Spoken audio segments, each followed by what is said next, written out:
जय जय राम कृष्ण हरि जय जय राम कृष्ण हरि जय जय राम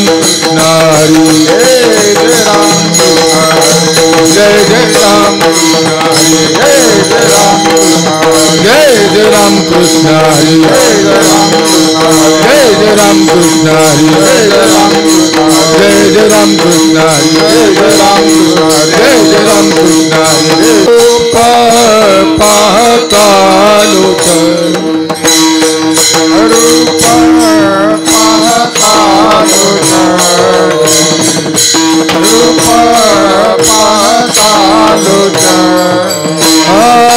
रूप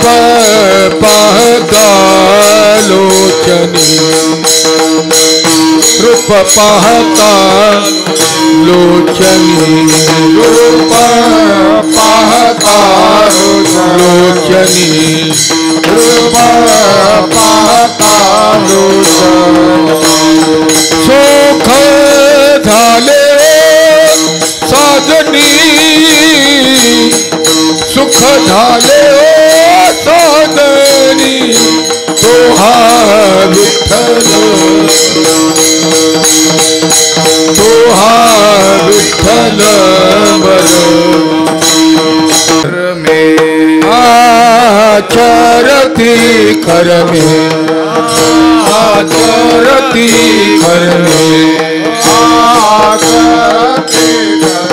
तेते काले धर्मा धर्मे तेते काले धर्मा धर्मे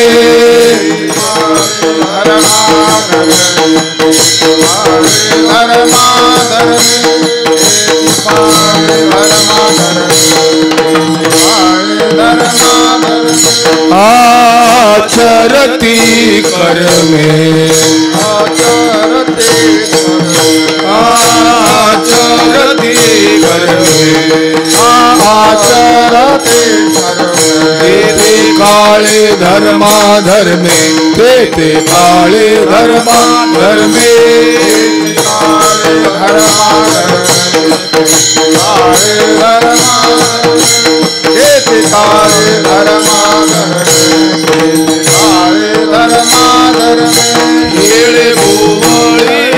सवे गोवलिया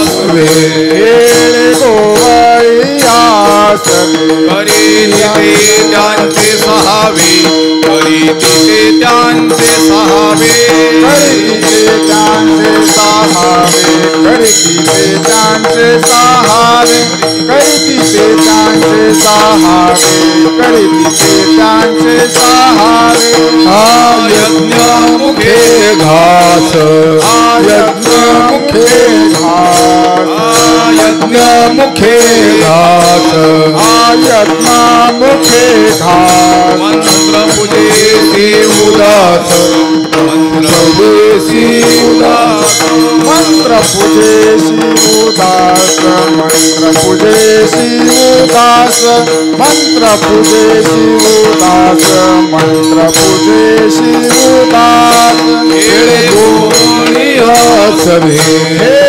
गोवलिया खेळे गोवलिया सवे गोवलिया सवे करी तिथे त्यांचे सहावे करी तिथे त्यांचे सहावे करी तिथे त्यांचे सहावे करी तिथे त्यांचे सहावे करी तिथे त्यांचे सहावे करी तिथे त्यांचे सहावे तुका म्हणे चोरी तुका म्हणे चोरी तुका म्हणे चोरी तुका म्हणे योगी आई सवे करी योगी आई सवे करी योगी आई सवे करी योगी आई सवे करी योगी आई सवे करी योगी आई सवे करी गोवलिया सवे गोवलिया सवे गोवलिया सवे गोवलिया करीती त्यांचे ते सहावे करीती त्यांचे ते करीती त्यांचे सहावे करीती ते त्यांचे सहावे करीती ते त्यांचे सहावे करीती ते त्यांचे सहावे विठोबा रखुमा विठोबा रखुमा विठोबा रखुमा विठोबा रखुमा विठोबा रखुमाई विठोबा रखुमा विठोबा रखुमा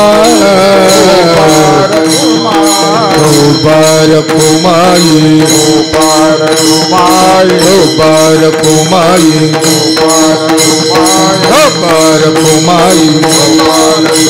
विठोबा रखुमाई विठोबा रखुमाई विठोबा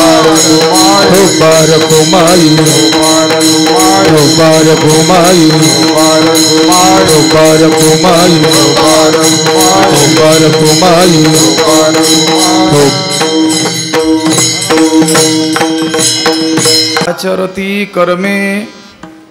आचरती कर्मे ते काळे धर्माधर्मे खेळे गोवळया सवे करीती ते त्यांचे सहावे यज्ञमुखे घास मंत्र पूजेसी उदास खेळे गोवळया सवे करीती ते त्यांचे सहावे तुका म्हणे चोरी योगिया ही सवे करी खेळे गोवळया सवे करीती ते त्यांचे सहावे विठ्ठला विठ्ठला विठ्ठला विठ्ठला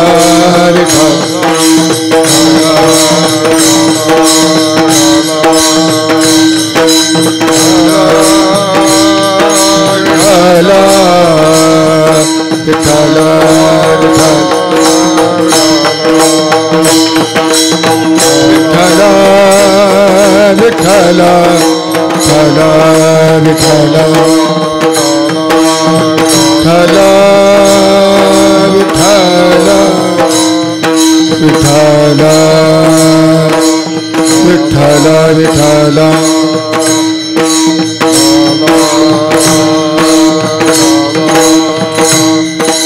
विठ्ठला विठ्ठला हर गाला फक्त विठ्ठला विठ्ठला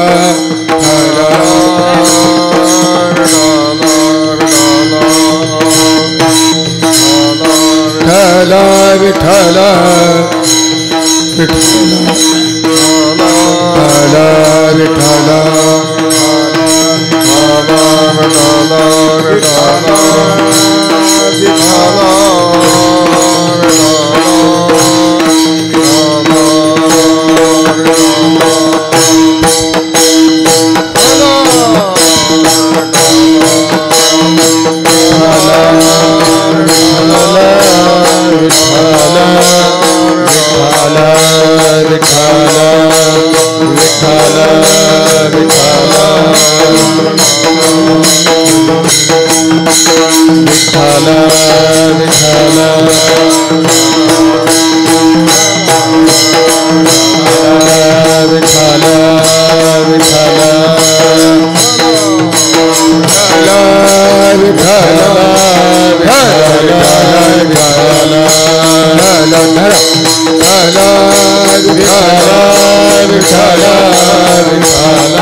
श्रीकांतं कमलावरं वररुचिं श्रेष्ठं रमावल्लभं मोक्तारं कलिपङ्कमग्नजनता वृन्दस्य भक्तप्रियं गोगोपीगणवेष्टितं मधुरया वाण्या स्तुतं सज्जनैः तं भीमातटवासिनं प्रभुवरं श्री पांडुरंगं भजे पांडुरंगा करो प्रथम नमन पांडुरंगा करो प्रथम नमन पांडुरंगा करो प्रथम नमन पांडुरंगा करो प्रथम नमन दुसरे चरण संताचिया दुसरे चरण संताचिया दुसरे चरण संताचिया त्यांच्या कृपादाने कथेचा विस्तार कृपादाने कथेचा विस्तार कृपादाने कथेचा विस्तार कृपादाने कथेचा विस्तार बाबाजी सद्गुरुदास तुका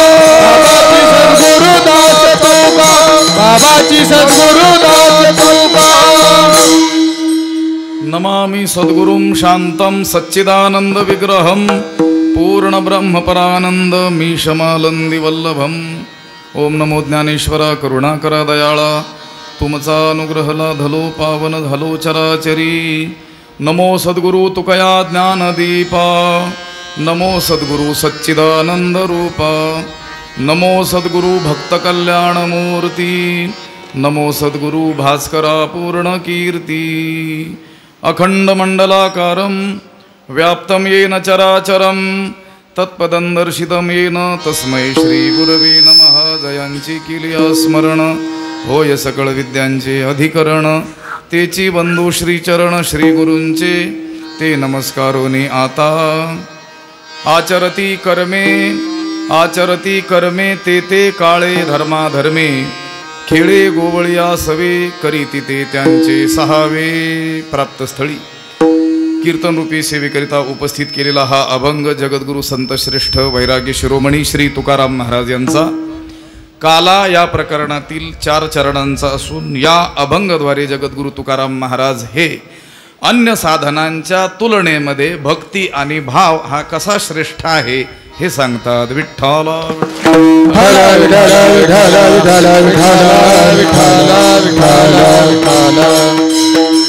या पवित्रातिपवित्र स्थानी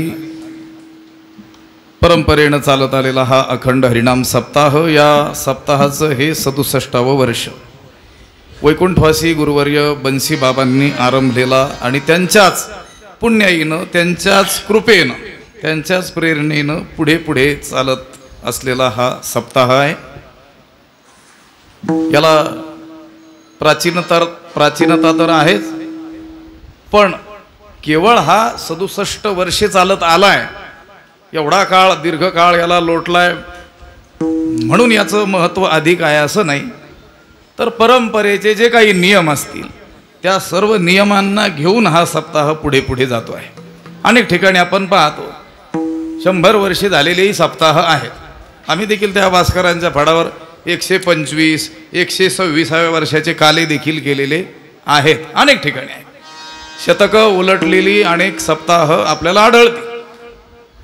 जिल्ह्यामध्ये 4-2 तरी सप्ताह आपल्याला आढळतील की शतक पार केलेलं असो.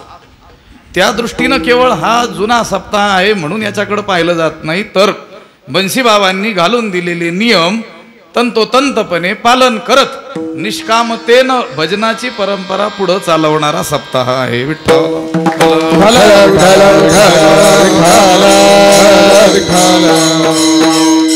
ग्रंथराज ज्ञानेश्वरीचं पारायण हा त्या सप्ताहाचा प्राण आहे. ज्ञानेश्वरीची प्रवचन हा त्या सप्ताहाचा काय आहे प्राण आहे. पण प्राणविहीन सप्ताहच आपल्याला आढळून येते. जीव नसलेले का बोललो मी हे प्रवचन तर पळूनच गेले सप्ताहात. जिथं कुठं होत असतील त्यांना दंडवत केलं पाहिजे. ज्या सप्ताहामध्ये ज्ञानेश्वरीची प्रवचनं दररोज दुपारच्या वेळेस होत असतील त्यांना धन्यवाद दिले पाहिजे. पण आता म्हणण्याची वेळ आली विना प्रवचन सप्ताह हे जाऊ द्या. आता प्रवचन गेलेच निघून त्यातले पण आता पारायण देखील जाण्याची वेळ आलेली आहे. अनेक ठिकाणी मोठमोठे सप्ताह असतात. बहुतेक मोठाल्या सप्ताहातच पारायण असलेलं आपल्याला दिसून येत नाही. काल बोललो होतो मी. आणि असलंच तर कोण असतं त्या पारायणात? एक व्यासपीठ चालक आणि बाकीचे सगळे बालक. लक्षात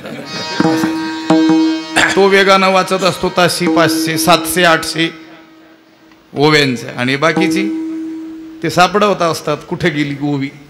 लक्षात आलं? अशी अवस्था आहे. पण या सप्ताहाचं वैशिष्ट्य सांगायचं असेल तर बाबांच्या काळापासून जी संख्या,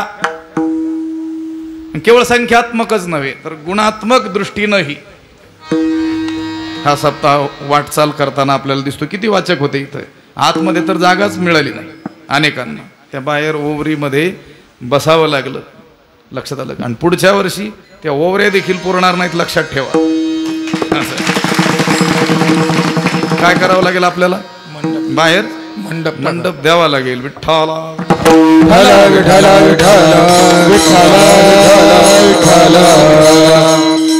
याची वृद्धी होण्याचं कारण आहे. कारण ज्या महात्म्याने याचा आरंभ केलेला आहे किंवा चालवलेला आहे यावत आयुष्य, ते महात्मे त्यांनी आपल्या जीवनाचा श्वासोच्छ्वास ज्ञानेश्वर महाराजांचं नाव आणि ज्ञानेश्वर महाराजांची सर्वश्रेष्ठ कृती ज्ञानेश्वरी हिच्या प्रचार प्रसारासाठीच खर्च केलं. विठ्ठला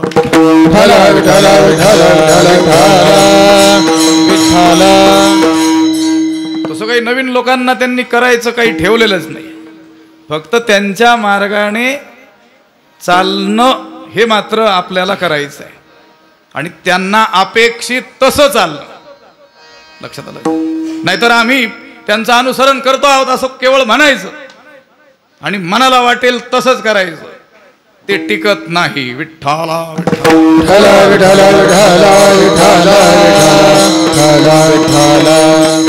त्यांना जेवढा त्रास क्लेश दुःख भोगावे लागले असतील त्याच्या अंशाने देखील आपल्या वाट्याला येत नाहीत, येणारही नाहीत. ही सगळी त्यांचीच काय आहे? कृपा आहे, त्यांचीच तपस्या आहे, त्यांचा त्याग वैराग्य आहे, त्यांचं बळ आहे. विठ्ठला विठ्ठला विठ्ठला विठ्ठला उपवास पारणे राखीला दारवंटा. उपवास पारणे राखीला दारवंटा. उपवास पारणे राखीला दारवंटा. केला भोगवटा आम्हा लागी म्हणजे जो म्हणतो त्याच्या लागी नाही, जे ऐकतात त्यांच्या लागी सुद्धा. कारण हे ऐकणं सुद्धा जे नशिबात आपल्या आलं त्यांनी उपवास केल्यामुळं. विठ्ठला विठ्ठला विठ्ठला विठ्ठला विठ्ठला. अशा महापुरुषांना कोटीशहा वंदन आपण करूयात. त्यांच्याच कृपेनं त्यांच्याच सामर्थ्यानं आपण या ठिकाणी उभ्या आहोत किंवा बसलेलो आहोत, ऐकत आहोत किंवा मी बोलत आहे. म्हणून त्यांच्या पवित्र स्मृतीला आपण वंदन करू आणि या अभंगाचा भाव पाहण्याचा प्रयत्न करू. तत्पूर्वी हा अभंग घेण्याचं मनातच कसं आलं हे असं तुमच्या मनात आलं असेल ते अगोदर काढू. लक्षात आलं? तुम्ही म्हटलं असेल हे तुम्ही ऐकलंय कोणी कीर्तनेचं? कोणी कीर्तन ऐकलंय की या अभंगावर? नाही. पण हा अभंग तर तुकोबारायांचा आहे, काला या प्रकरणातील आहे. मग हा घेऊच नाही असं काही लिहून त्यांनी ठेवलेलं नाही की हा अभंग घेऊच नाही म्हणून. बरं फार कठीण आहे असंही नाही, अर्थ अतिशय सोपा आहे. आता तो अपरिचित थोडासा असल्यामुळं म्हणायला अवघड आहे. विठ्ठला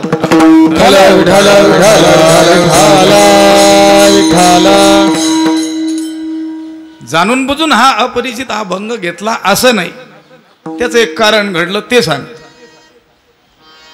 साहित्याचा अभ्यास करत असताना मी काही श्लोक कंठस्थ केले, ते थोडे बहुत 3,500-4,000 हजार श्लोक कंठस्थ केले होते.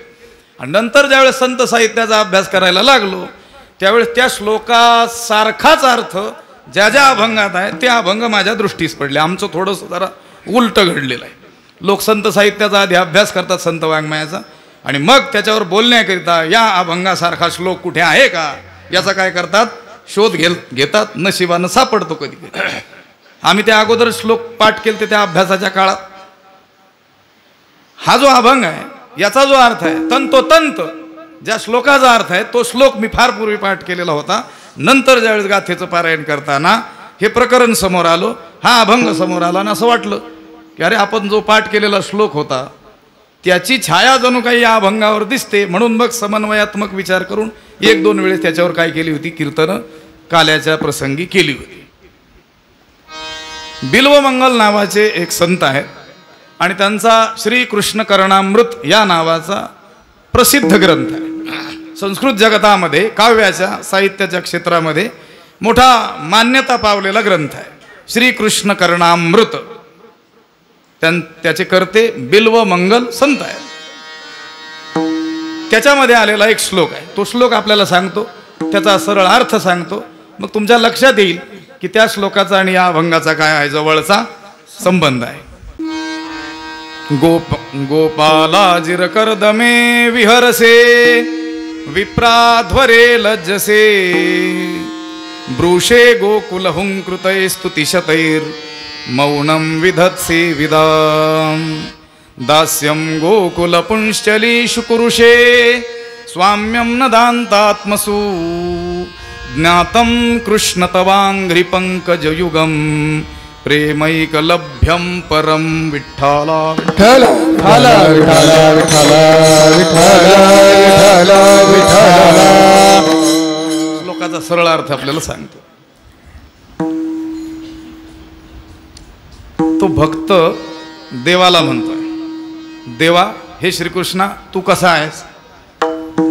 गोपालाजिर कर्दमे विहरसे विप्राध्वरे लज्जसी. गोवळ्यांच्या घराच्या दारासमोरील अंगणामध्ये असलेल्या चिखलात लोळताना तुला काही वाटत नाही.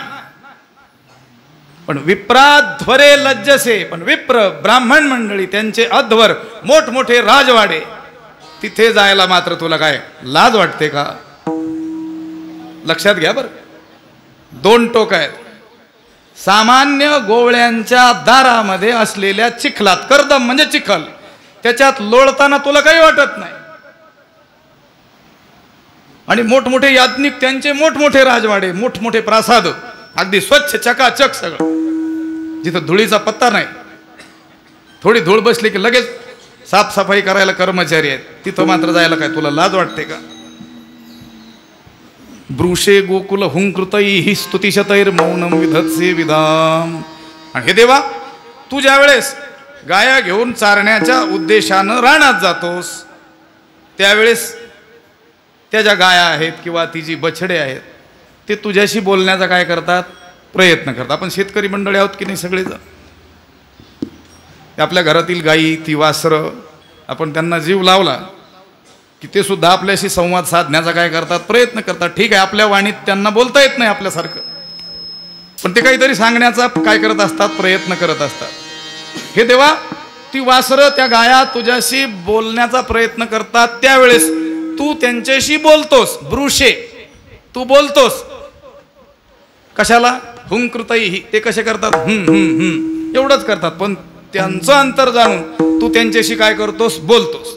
ब्रूषे गोकुल हुंकृतैः स्तुतिशतैर मौनं विधत्से विदाम. पण विदाम विद्वान लोक मोठमोठ्या स्तुती स्तोत्रांनी तुझ्याशी संवाद साधण्याचा प्रयत्न करतात, तिथं मात्र तू मौन धरतोस. 2 टोक लक्षात आले का तुम्हाला. चिखलात खेळताना काही वाटत नाही, पण स्वच्छ घरात जायचं काय तुला लाज वाटते का. त्या गायांना काय बोलता येतं का नीट, हुं करतात फक्त हुंकृतैः, पण तिथं सुद्धा तू ब्रूषे, तू त्यांच्याशी बोलतोस. पण जे विद्वान लोक एका अक्षराची चूक करत नाहीत उच्चारण करताना, अर्धमात्रेची सुद्धा, ते तुझ्याशी बोलण्याचा प्रयत्न करतात स्तोत्रांच्या माध्यमातून, पण तू मात्र काय करतो, मौनं विधत्से विदाम. त्या विद्वानांप्रती काय करतो, मौन धारण करतोस. दास्यम गोकुल पुंश्चलीषु पुरुषे स्वाम्यम न दान्तात्मसु. आणि ज्या सामान्य गोप स्त्रिया आहेत त्यांचं तू दास्यत्व करतोस, त्यांना धुनी भांडी करू लागतोस, त्या सारवत असतील तर सारवू लागतोस, त्यांची घरकामं करू लागतोस. तिथं काय होणं पसंत करतोस, गडी नोकर होणं पसंत करतोस. दास्यम, दास्यत्व करणं पसंत करतो. दास्यम गोकुल पुंश्चलीषु पुरुषे. आणि इकडं मात्र आत्मजित मुनी, ज्यांनी सर्व इंद्रियांवरती विजय मिळवलेला आहे, ते तुला पुकारतात, हे देवा आमचा स्वामी हो, आम्हाला दास करून घे. त्यांचा स्वामी देखील होणं पसंत करत नाहीस. 2 टोकं लक्षात ठेव. एकीकडे त्या सामान्य स्त्रिया त्यांचा दास होतोस, आणि इकडं आत्मजित मुनी म्हणतात आम्हाला दास करून घ्या, त्यांचा मालक होणं देखील तू पसंत करत नाहीस. हे तुझं जे विचित्र वागणं आहे ना, हे कृष्णा, हे आम्ही जाणलं. ज्ञातम कृष्ण, हे कृष्ण ज्ञातम, हे कृष्णा मी हे जाणलेलं आहे तुझं हे विचित्र वागणं काय. ज्ञातम कृष्ण तवांघ्री पंकज युगम प्रेमना चलम मंजुलम किंवा प्रेम ऐकलभ्यम परम, दोन्ही पाठ आहे. हे देवा तुझे चरण कमळ, तुझ्या चरणांचा आश्रय कुणाला प्राप्त होतो हे आम्ही जाणलेलं आहे. कुणाला? ज्यांचं तुझ्यावर प्रेम असतं त्यांना. विठ्ठल विठ्ठल विठ्ठल विठ्ठल विठ्ठल विठ्ठल विठ्ठल. आता या अभंगाचा सरळ अर्थ सांगतो. याच्यामध्ये अन्य साधनांची तुलना करून भक्तीचं, भावाचं, प्रेमाचं श्रेष्ठत्व तुकाराम महाराजांनी सांगितलेलं आहे. आचरती कर्मे ते ते काळे धर्मा धर्मे, धर्म अधर्म, विधी निषेध याचा विचार करून आचरलेली कर्म, पण तुझ्यावर प्रेम नसल्यामुळं ती सगळी कर्म सुद्धा तुला कशी वाटतात? त्याज्य वाटतात, काळी वाटतात, हीन वाटतात. पण देवा तू कसा आहेस? खेडे गोवळिया सवे करीती ते त्यांचे सहावे. पण तुझा स्वभाव कसा आहे? त्यांनी आचरलेली शुद्ध कर्म त्याकडे सुद्धा ढुंकून पाहत नाहीस, कारण त्यांच्या मनामध्ये तुझ्याविषयी प्रेम नसतं. पण ज्यांच्या मनात तुझ्याविषयी प्रेम असतं त्यांना कसलंच ज्ञान नसू दे, अगदी आडाने असू दे, कोण पोरे चांगली लागते, काय चांगली होती का ती पोरं? गवळीयांची ताक पिरे, कोण पोरे चांगली. अहो कर्माचं धर्माचं कसलं ज्ञान? शाळेचं सुद्धा डोंबल्याचं ज्ञान ज्यांना नाही. पण त्यांच्या अंतःकरणात तुझ्याविषयी अत्यंत प्रेम असल्यामुळं तू काय करतोस? त्यांच्याशी खेळतोस. खेळतोसच असं नव्हे, तर खेळता खेळता ते तुझी काही खोडी करतील, त्या सगळ्या गोष्टी काय करतोस? सहन करतोस. खेळे गोवळी असावे करीती ते त्यांचे सहावे, ते जे करीती ते त्यांचे निमुटपणे सहन करतोस. यज्ञमुखे घास मंत्रपूजेसी उदास, मोठमोठ्या मंत्रांच्या द्वारे तुझी पूजा करणारे जे याज्ञिक, आणि तुझं मुख त्या यज्ञाला कल्पून त्या यज्ञरूपी मुखामध्ये आहुतीरूपी घास टाकतात, मंत्रानं आहुती देतात, पण त्या यज्ञाकडे देखील तू पाहत नाहीस, तू उदास असतोस. यज्ञमुखे घास मंत्रपूजेशी उदास. का? कारण त्यांना यज्ञाचं ज्ञान आहे, तंतोतंत यज्ञाचं काय करतात ते पालन करतात, पण तुझ्याविषयी त्यांच्या अंतःकरणात प्रेम नसतं. त्यांच्या यज्ञाचा उद्देश स्वर्गादी दुसराच असतो. आता चिंतनाला तेवढा अवकाश नाही. ज्ञानेश्वरीमध्ये या चरणाच्या, या 3ऱ्या चरणाच्या स्पष्टीकरणार्थ जवळजवळ 11 ओव्या आहेत. विठ्ठला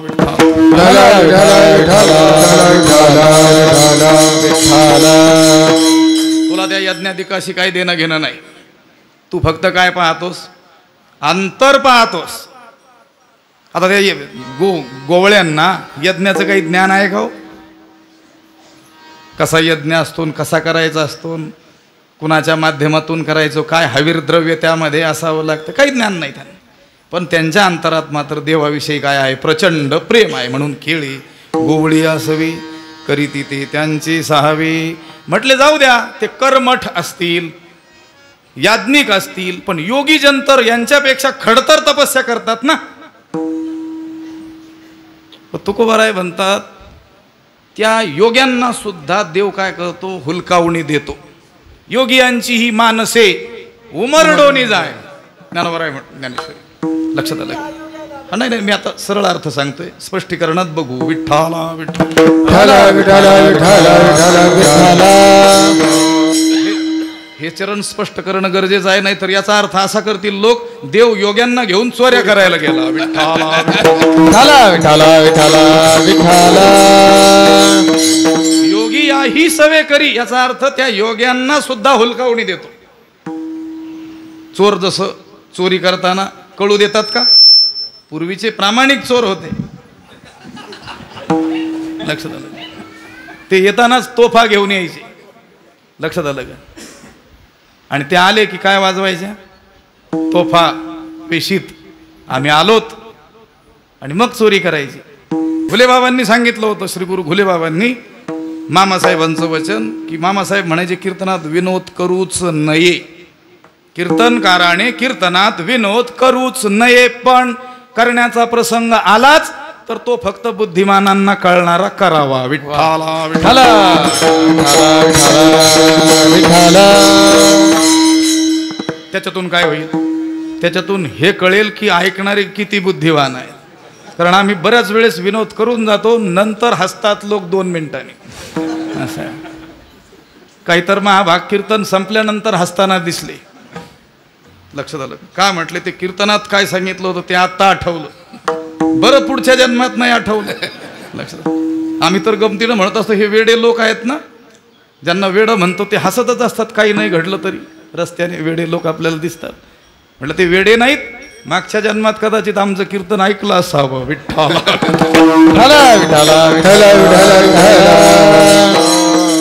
तुका म्हणे चोरी योगिया ही सवे करी. ते योगी लोक योग साधनेच्या माध्यमातून खडतर साधना करून त्या देवाला आपल्या हृदयरूपी कपाटात कोंडण्याचा प्रयत्न करतात, पण देव तिथेही त्यांना काय करतो? हुलकावणी देतो. कारण ते जरी श्रेष्ठ साधक असले, कठोर तपस्वी असले, तरी देखील अंतरात त्यांच्या देवाविषयी भावना किंवा प्रेम नसल्यामुळं देव त्यांच्याच्याने कोंडल्या जात नाही.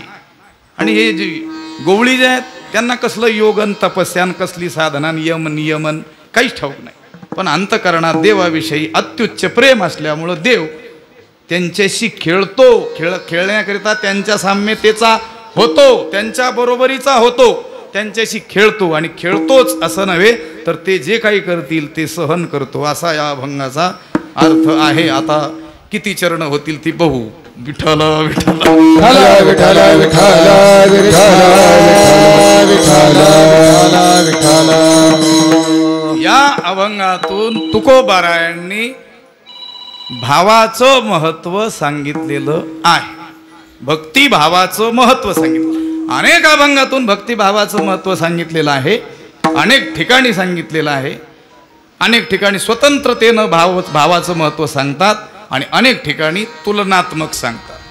ज्यावेळेस तुलनात्मक सांगितल्या जातं त्यावेळेस त्या सांगण्याला अधिक बळकटी येत असते. भक्ती हे साधन कसं आहे? श्रेष्ठ आहे, ठीक आहे, खूप श्रेष्ठ आहे, खूप श्रेष्ठ आहे. पण त्यापेक्षा देखील ज्यावेळेस सांगण्यात येतं भक्ती हे साधन योगापेक्षा, कर्मापेक्षा, ज्ञानापेक्षा, लक्षात आलं का, यज्ञ यागाधिकांपेक्षा देखील काय आहे? श्रेष्ठ आहे. त्यावेळेस त्या सांगण्याला अधिक बळकटी येते. विठ्ठला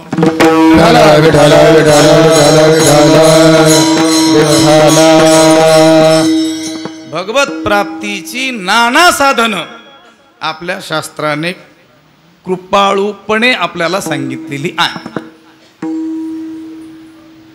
कारण सगळेजण एका अधिकाराचे नाही. वेदाचा जर आपण विचार करतो त्यावेळेस वेदाचे जेवढे मंत्र आहेत त्यातील 80% मंत्र कर्म सांगणारे आहेत, 16% मंत्र उपासना सांगणारे आहेत आणि 4% मंत्र ज्ञान सांगणारे आहेत. असं का? विनाकारण नाही, सकारण आहे. कारण जेवढे लोक आहेत त्यातील बहुतांशी लोक कर्माचे अधिकारी आहेत. थोडे बहुत ज्यांची चित्तशुद्धी झालेली आहे ते उपासनेचे अधिकारी आहेत आणि अगदी थोडे लोक ज्ञानाचे अधिकारी आहेत. तुकोबारायांच्या गाथेचा विचार करा, त्याच्यामध्ये तुम्हाला नीती, व्यवहार, धर्म शिकवणारे अभंग आढळतील. त्याच्यामध्ये तुम्हाला देवाची भक्ती सांगणारे अभंग आढळतील आणि त्याच्यामध्ये तुम्हाला जीव ब्रह्मैक्य सिद्धांत सांगणारे हे अभंग आढळतील. पण त्यांची संख्या सुद्धा मी सांगितली त्याप्रमाणेच 80, 16, 4 अशीच असेल. विठ्ठला विठ्ठला विठ्ठला विठ्ठला. ज्याच्या त्याच्या अधिकारानुसार अधिकार तैसा करू उपदेश किंवा अधिकार तैसा दावेला मार्ग. ज्याचा जसा अधिकार असेल तसा मार्ग आपल्याला श्रुतीनं, वेदानं, शास्त्राने आणि संतांनी दाखवलेला आहे. असो मार्ग कोणताही असो, आता आपल्याला त्याच्यात श्रेष्ठ कनिष्ठत्व आणि त्याची संगती लावत बसायची नाही. मार्ग कोणताही असो, कर्म मार्ग असो, उपासना मार्ग असो, ज्ञान मार्ग असो किंवा योग मार्ग असो, सर्व मार्गामध्ये भावनेची आवश्यकता आहे. काय बोललो मी? मार्गाने कोणत्याही चाला, पण त्या मार्गाने जात असताना भावनेची काय आहे आवश्यकता आहे, भावाची, प्रेमाची, भक्तीची काय आहे आवश्यकता आहे. कोणत्याही मार्गाचा विचार करा, जर भाव शून्य असतो आपण असू तर तो मार्ग फलदायी ठरत नाही. त्या मार्गाचं फळ म्हणून जे सांगितलेलं आहे त्या फळापर्यंत पोहोचायचं असेल, खऱ्या फळापर्यंत, बरं का, पुन्हा शब्द वापरतो, त्या मार्गाचं खरं फळ म्हणून जे शास्त्राने सांगितलेलं आहे तिथपर्यंत पोहोचायचं असेल तर तो मार्ग चालताना, मार्ग कोणताही असो, भावाची आवश्यकता आहेच आहे. विठ्ठला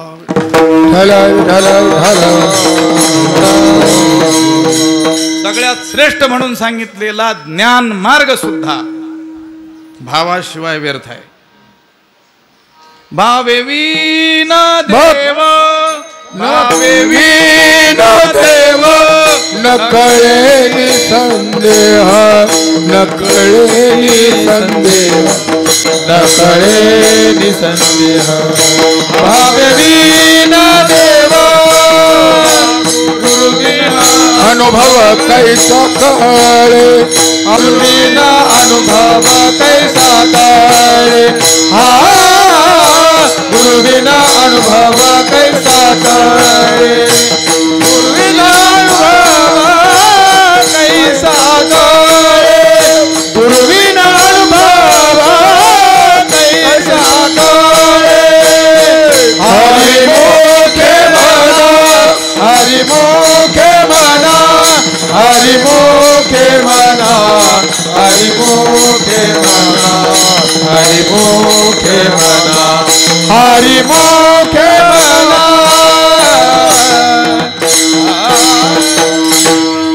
हरिपाठामध्ये ज्ञानोबारायांनी सांगितलं ज्ञान मार्ग सुद्धा भावाशिवाय व्यर्थ आहे.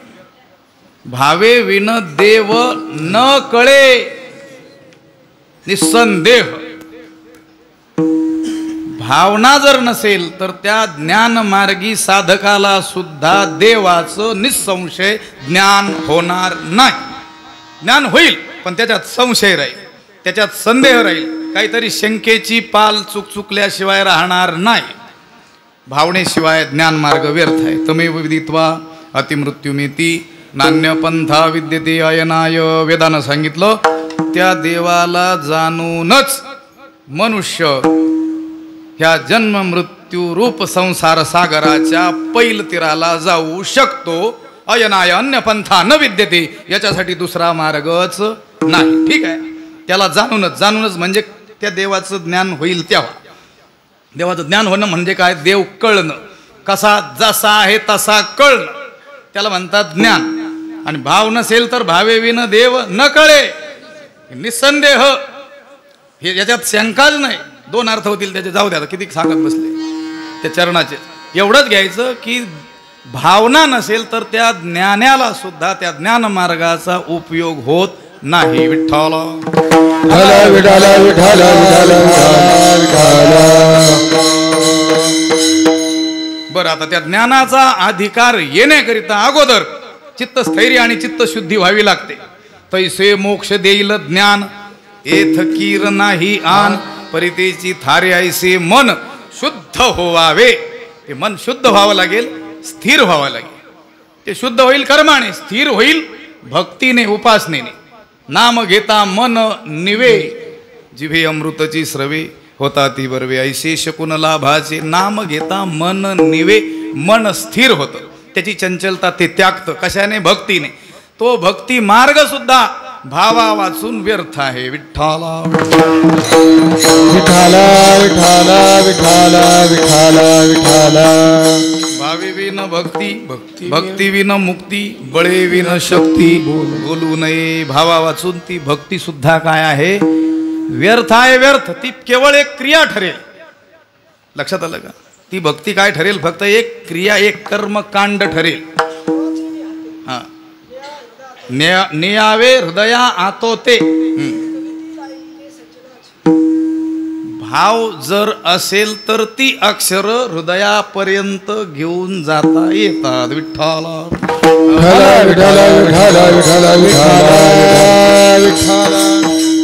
भक्ती मार्गामध्ये तर भावाची अत्यंतच काय आहे, आवश्यकता आहे. ज्ञानोबराय म्हणतात त्याच्याशिवाय आम्ही भक्ती करतो आहोत असं बोलूच नका. लक्षात. भावे विन भक्ती बोलू नये, भक्ती विन मुक्ती बोलू नये, बळे विन शक्ती बोलू नये. हे बोलू नये तिन्हीकडे लावायचं. का? त्याचं कारण आहे, द्वंद्वादे द्वंद्वांते द्वंद्व मध्ये यत् श्रूयमानं पदम तत्प्रत्येकम अभिसंबध्यते. विठ्ठला विठ्ठला विठ्ठला विठ्ठला विठ्ठला. द्वंद्व समासाचा नियम असतो. त्याच्यामध्ये असलेलं जे पद ते प्रत्येकाशी काय करायचं असतं, जोडून पाहायचं असतं. पण आधी हे पाहायचं असतं की द्वंद्व आहे की नाही, नाहीतर नसलं द्वंद्व होईल. विठ्ठला विठ्ठला विठ्ठला विठ्ठला. तस्मात् भावो ही कारणम एका श्लोकाचा शेवट आहे. आणि या श्लोकाच्या शेवटाला घेऊन संतांनी एका अभंगात अनुवाद केलेला आहे. न देवो विद्यते काष्ठे न पाशाने न मृण्मये भावेषु विद्यते देवः तस्मात् भावो ही कारणम. त्यांनी सांगितलं न म्हणे आम्ही भावाचे पाहुणे भलते या. पत्रम पुष्पम आम्ही भावाचे पाहुणे भलते या. आम्हाला त्या भावाशी काय आहे, देणं घेणं आहे. मी काय सांगत होतो, भक्ती मार्ग. भक्ती मार्गात प्रामुख्यानं आपण काय करतो, सगुण पूजा, मूर्ती पूजा हा भक्ती मार्गाचा प्राण आहे. ठीक आहे. ज्ञान मार्गातही भावाची आवश्यकता आहे, भक्ती मार्गात तर आहेच आहे. पण त्या भक्तीसाठी अगोदर जी चित्तशुद्धी हवी आहे, कारण भक्तीनं चित्त स्थैर्य होणार आहे. चित्तशुद्धी होणार कर्माने.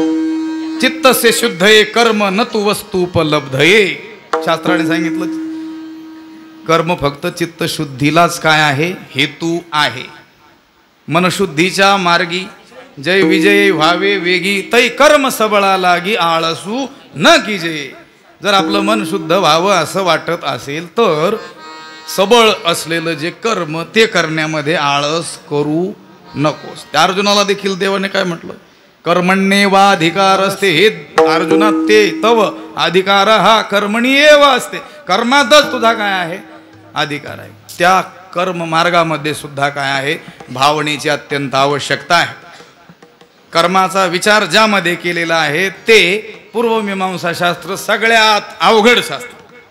मामासाहेबांचं वचन आहे एका ठिकाणी, सगळ्यात क्लिष्ट शास्त्र जर कोणतं असेल तर ते पूर्वमीमांसा. त्याच्यातील फक्त भावनेची व्याख्या सांगतो, त्याचा अर्थ सांगत बसत नाही. ती वेगळीच भावना होऊन जायची तुमची. फक्त तुमच्या लक्षात येईल भावना नाम भवितुर भवनानुकूलो भावेषु व्यापार हा भावना. विठ्ठला विठ्ठला विठ्ठला विठ्ठला. कर्म तर भावनेशिवाय होऊच शकत नाही, भावना करावी लागते. साधी एक सत्यनारायणाची पूजा आपण करत असू तर गणपतीऐवजी सुपारी ठेवलेली असते. त्या सुपारीमध्ये गणपतीची भावना करावी लागते, तेव्हा ते कर्म काय होतं, फळतं. लक्षात आलं का? कर्ममार्ग अत्यंत सूक्ष्म आहे. एक बोलून जातो तुम्हाला, जे आकर्षण असतं साधूबद्दल आमचे स्वामीजी श्री गुरु सांगत असतात, भोगी लोकांना सुद्धा त्यागी लोकांचं आकर्षण असतं. असो, ब्रह्मचार्याचे दोन प्रकार, नैष्ठिक ब्रह्मचारी आणि उपकुर्वाण ब्रह्मचारी. गुरुगृही शिकत असतानाच हे शिकायचं झाल्यानंतर गुरुच्या आज्ञेनं मी जाणार आणि गृहस्थाश्रम स्वीकारणार. पण गृही शिकेपर्यंत मी ब्रह्मचर्याचं पालन करील असा जो ब्रह्मचारी त्याला म्हणतात उपकुर्वाण ब्रह्मचारी. कारण नंतर तो गृहस्थाश्रमात काय होणार असतो, प्रविष्ट होणार असतो. आणि दुसरा असतो नैष्ठिक ब्रह्मचारी. म्हणजे काय, गुरुकडे शिकत असताना तर ब्रह्मचर्याचं पालन करणारच, पण आजन्म मी काय करेल, ब्रह्मचर्य व्रताचं पालन करेल असा निश्चय ज्याचा, त्याला म्हणतात नैष्ठिक ब्रह्मचर्य. मला सांगा बरं, तुम्हाला कोणत्या ब्रह्मचर्याबद्दल आकर्षण असतं? मी बोलेलं कळतंय का? वेळ होऊन चालली, पण अभंग करून आपल्याला थोडंसं चरित्र पाहायचं आहे. कोणते ब्रह्मचारी? नैष्ठिक. कोणते संन्यासी? नैष्ठिक. कोणता वारकरी? निष्ठावान. लक्षात आलं का? त्याच्यातही प्रकार करावे लागतील ना. काही निष्ठावान असं आहे ना, त्याचा वानच निसटण्याचा. लक्षात आलं का? म्हणतात की नाही हे फार निष्ठावान वारकरी. याचाच अर्थ निष्ठावान नसलेली अनेक असतात, म्हणून तर शब्द जोडावा लागतो ना. हां, तुपाला शब्द येतो गावरान तूप, याचाच अर्थ नसलेलं हे आहे की नाही. हां, हे खरे साधू म्हणजे खरे नसलेले अनेक आहे. निका वैष्णव म्हणजे निके नसलेले सुद्धा वैष्णव आहेत. शब्द जोडावा लागतो, याचा अर्थ त्याच्या विरोधी लोक असतात, म्हणून तर विशेषण जोडावं लागतं अन्यांपासून व्यावृत्ती करण्यासाठी. मला काय म्हणायचं आहे, तुम्हा लोकांना कोणत्या ब्रह्मचार्याबद्दल आदर असतो? नैष्ठिक. मग तुम्हाला जर नैष्ठिक ब्रह्मचारी हवा, नैष्ठिक वारकरी हवा, नैष्ठिक संन्यासी हवा, तर आम्ही सुद्धा पाहिलं पाहिजे ना तुम्ही नैष्ठिक गृहस्थाश्रमी आहात की नाही. विठ्ठला विठ्ठला विठ्ठला विठ्ठला विठ्ठला विठ्ठला विठ्ठला. नैष्ठिक वारकरी कोणाला म्हणणार तुम्ही? जो निष्ठेनं वारकरी साधनेचं काय करतो, पालन करतो. काही झालं, ऊन वारा पाऊस काही असलं तरी त्याचे नियम तो काही सोडत नाही. नैष्ठिक ब्रह्मचारी कोण? काही प्रसंग त्याच्यावर उद्भवले तरी आपल्या व्रतापासून हेच किंचितही ढळत नाही. लक्षात आलं का? मग तसा नैष्ठिक गृहस्थी कोण? कोण? तुम्ही म्हणाल आम्ही सगळे. नाही नाही, आम्ही कसं काय विश्वास ठेवणार तुमचा? धन्यो गृहस्थाश्रम म्हणून जे वर्णन केलेलं आहे ते ज्याच्या ठिकाणी दिसून येईल तो नैष्ठिक गृहस्थी.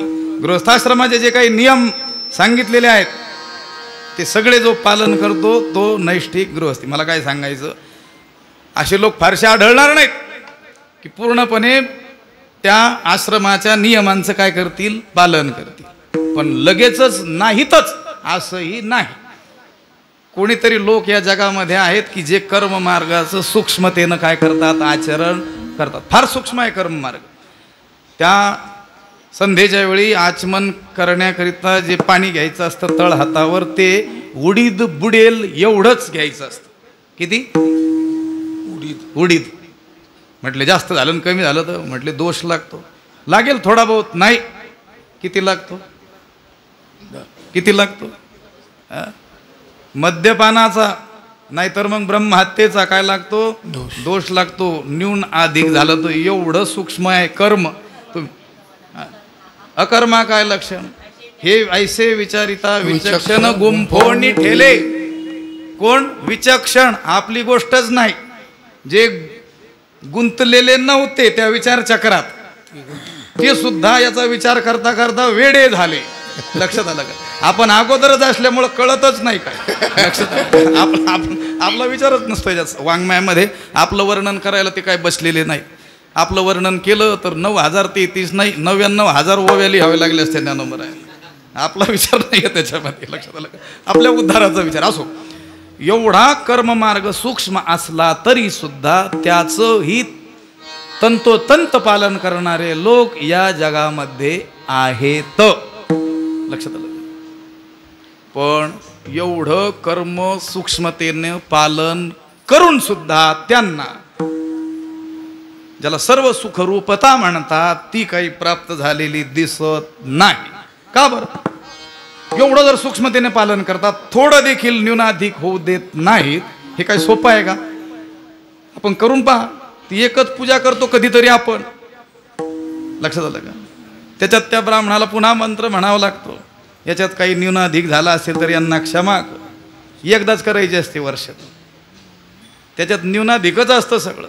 पण जे लोक तंतोतंत विधी निषेधाचा विचार करून कर्माचं काय करतात, पालन करतात, पण ते कर्म आचरत असताना हेतू भगवंत न ठेवता काय ठेवतात, स्वर्गादी लोकांतराचं ठेवतात.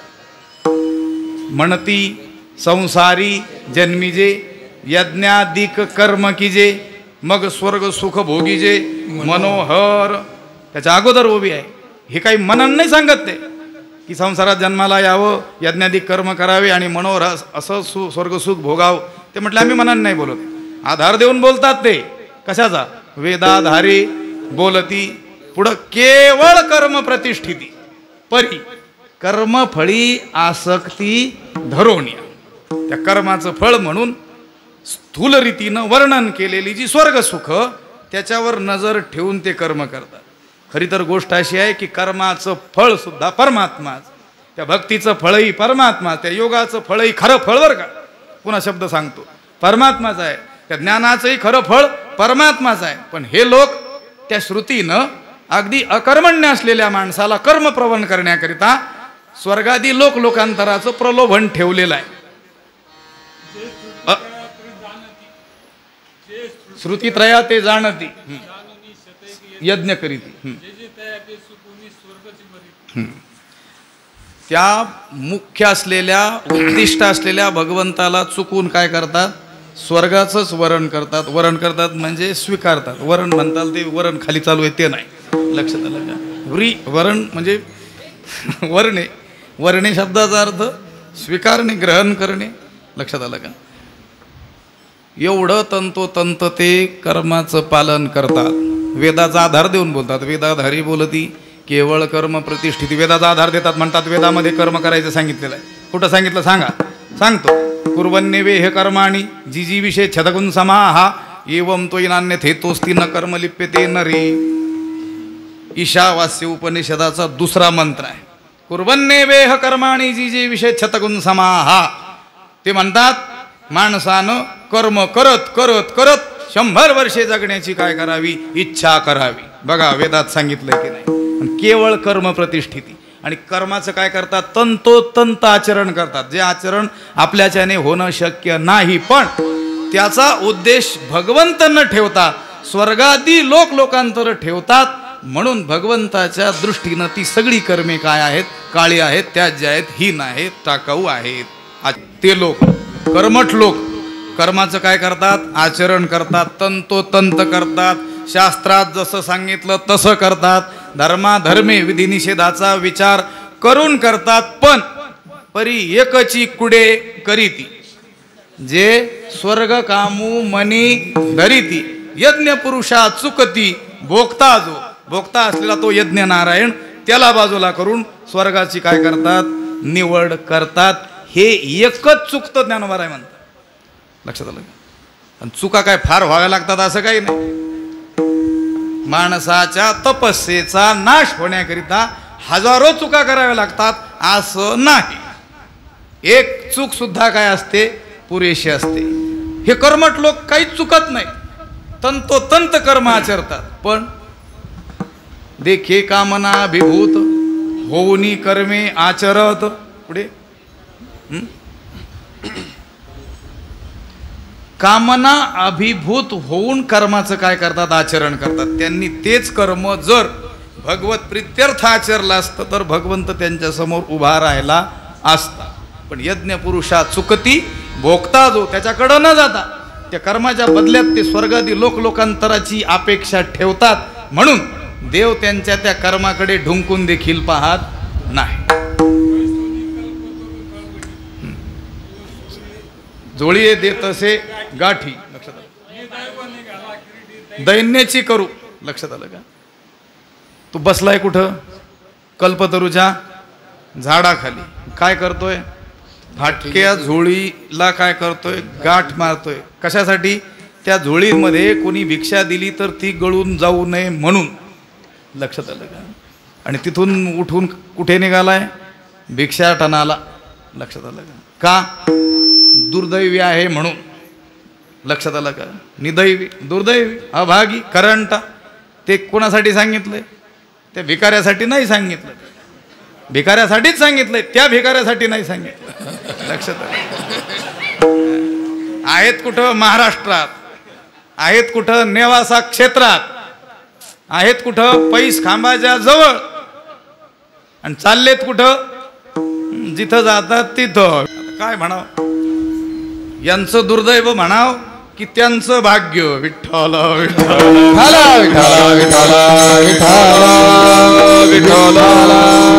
आचरती कर्मे ते काळे धर्माधर्मे कर्माचं तंतोतंत आचरण करतात, पण देव त्यांच्या त्या कर्माकडे ढुंकूनही पाहत नाही.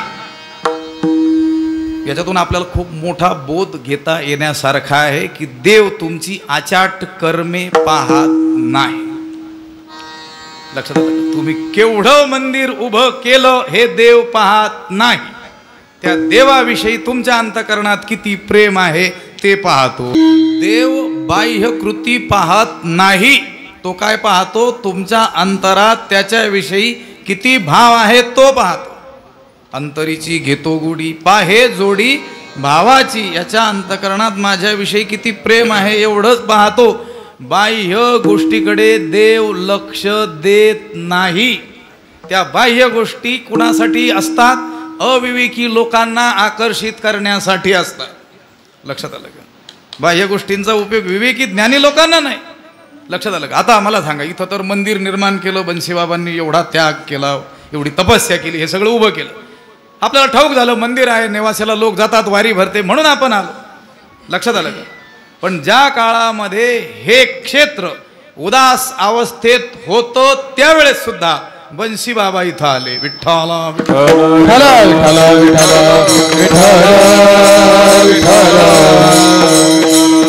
त्या काळात जी अवस्था होती ती असती तर आपण आलो असतो का? कारण आपलं लक्ष कुठं आहे? बाह्य. कुठेही गेले, हो हो केवढं बांधकाम, केवढे मंदिर, केवढी प्रचंड व्यवस्था. अरे व्यवस्थाच पाहतो का नुसतं? लक्षात आलं का? ते स्थान ऋषी निर्मित आहे की नाही, किंवा ज्याला तीर्थ म्हटलं जातं शास्त्रामध्ये, त्या तीर्थत्वाची लक्षणं तिथे जुळतात की नाही हे जरा पहा की.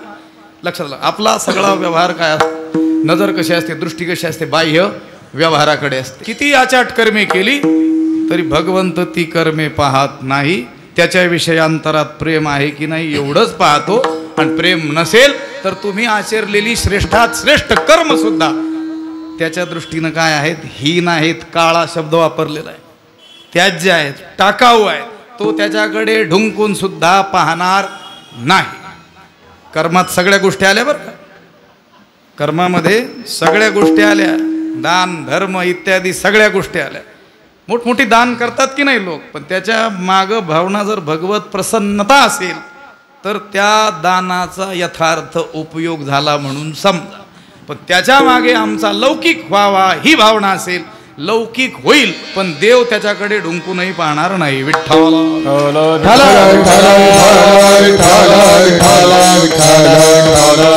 एकीकडे कर्मठ लोक आहेत ज्यांना वेदाचं ज्ञान आहे, कर्माचं ज्ञान आहे, सूक्ष्मतेचं ज्ञान आहे, कर्मातील सूक्ष्मतेचं, आणि ती कर्म स्वतः आचरतात. पण त्या कर्माकडे देव ढुंकूनही पाहत नाही, कारण त्या कर्मठांच्या मनामध्ये देवाविषयी प्रेम नसतं. दुसरीकडं गोवळी आहेत, गोप बालक आहेत, आडाणी लोक आहेत, ज्यांना वेदाचं ज्ञान सोडून द्या. मग अशी म्हटलं तसं शाळेचं सुद्धा ज्ञान नाही. वेद शिकायला कधी जातील ते? शाळेतच गेलेले नाहीत. अक्षरांची ओळख नाही. पुढच्यांशी कसं बोलावं ही लोक कोण आहेत? ती सभ्य भाषा सुद्धा जे जाणत नाहीत, सभ्य आचरण सुद्धा ज्यांना ठाऊक नाही, वस्त्रभूषण इत्यादी कशी परिधान करावीत याचं काहीच ज्ञान नाही. पण त्यांच्या अंतःकरणामध्ये देवाविषयी काय आहे? अत्युच्च प्रेम आहे. तर जो देव त्या कर्मठांनी आचरलेल्या श्रेष्ठ कर्माकडे ढुंकूनही पाहत नाही, तो देव मात्र त्या आडानी अज्ञानी आज्ञ मूढ असलेल्या त्या गोवळ्यांच्या पोरांशी लहान होऊन खेळतो. खेळे गोवळिया सवे, खेळे गोवळिया सवे, हा खेळे गोवळिया सवे, खेळे गोवळिया सवे, खेळे गोवळिया सवे, खेळे गोवळिया सवे, खेळे गोवळिया सवे, खेळे गोवळिया सवे, करीती ते त्यांच्या सहावे, करती ते त्यांच्या सहावे,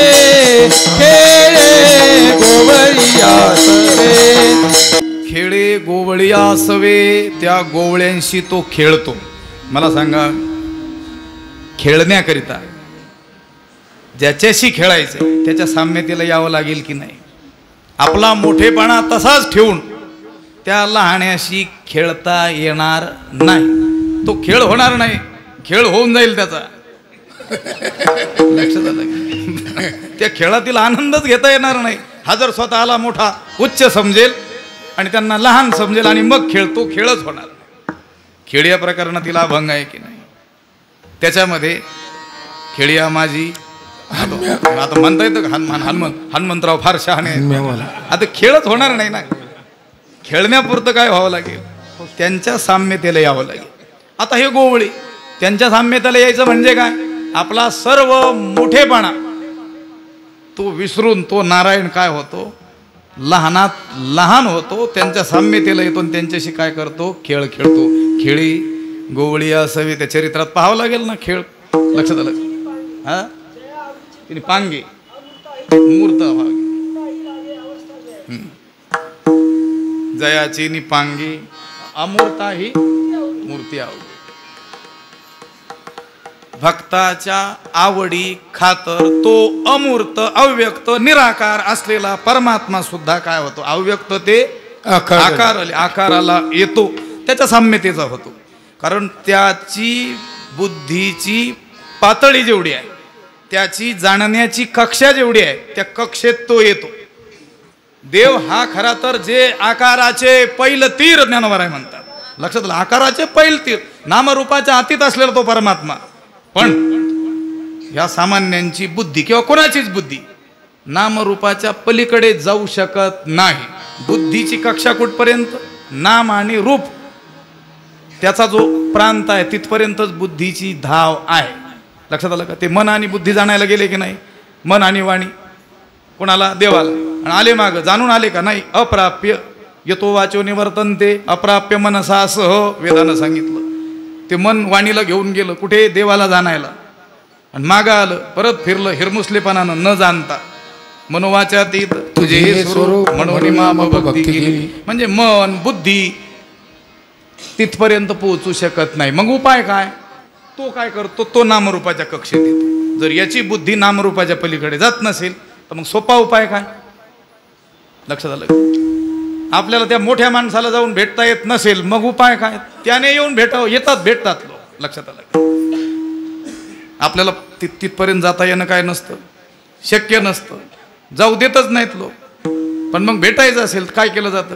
तीच माणसं काय होतात? भेटतात. तसं त्या परमात्म्यापर्यंत मन बुद्धी पोचणारच नाही जेथ मनाची नखी न लगे, जेथ बुद्धीची दृष्टी न रिगे, इंद्रिया किर जोगे. काय होईल? मनाचं नख सुद्धा पोहोचत नाही. नखच जर पोहोचत नसेल तर मन कसं जाईल तिथपर्यंत? मग काय त्याला उपाय? मग तो देवच काय होतो? याची जाणण्याची जिथपर्यंत कक्षा आहे तिथपर्यंत येतो. नामरूप काय करतो? धारण करतो. असं आहे. त्याच्या साम्यतेला येतो. कोणाच्या? आला नावा रूपा तुका म्हणे झाला सोपा. नावारूपाला आल्यामुळं तो काय झाला? सोपा झाला. त्याला नावारूपाला आणलं या भक्तांनी. लक्षात आलं? आणि याला रूपा बळे करुणी खळे हरिदास तो आला. हे मला सांगायचं. त्या भक्तांच्या साम्यतेला तो आला. खेळी आणि खेळण्याकरिता त्याच्या साम्यतेला त्याला यावं लागेल. खेळी गोवळी असावी करीती ते त्यांचे सहावे. आणि केवळ खेळतोच असं नाही, ते जे जे काही करतील ते काय करतो? तो सहन करतो. कधी कधी माणसं, मोठी माणसं काही लहान माणसांकडून काम करून घ्यायचं असेल तर आपण त्यांच्यासारखे लहान आहोत असं भासवतात. माझं बोललेलं लक्षात येते का? काय करतात? आम्ही सुद्धा तुमच्यासारखीच सामान्य आहोत, पण त्यांची खोड काढून पहा बरं, सहन करतात का? काय करतील? ते कामच करतील तुमचं. लक्षात आलं? पण तो देव त्या गोवळ्यांच्या साम्यतेला येऊन त्यांच्याशी खेळतोय. आणि केवळ दाखवण्यापुरतं खेळतोय असं नाही, तो रंगून जातोय. आणि ते जे जे काही करतील ते सगळं काय करतो? सहन करतो. हे सगळं कशामुळं? त्या गोवळ्यांच्या मनामध्ये देवाविषयी अत्युच्च काय आहे?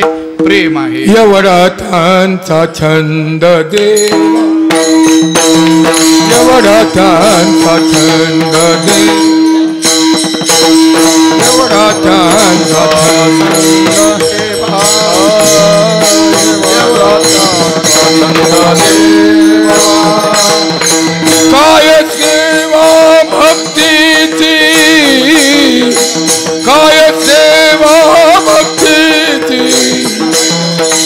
एवढा त्यांचा छंद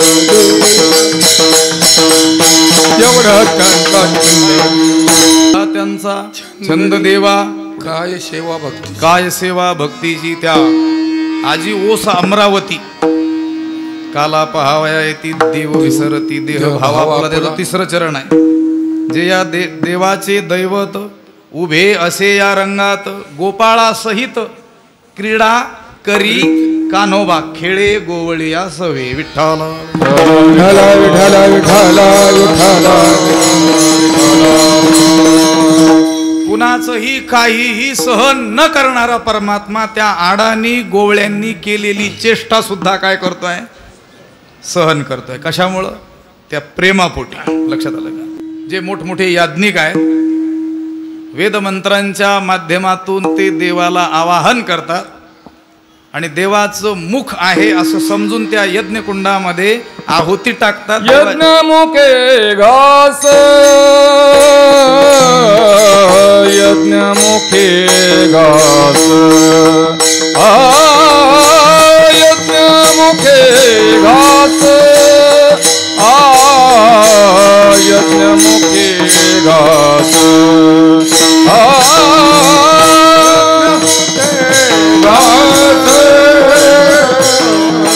यज्ञमुखे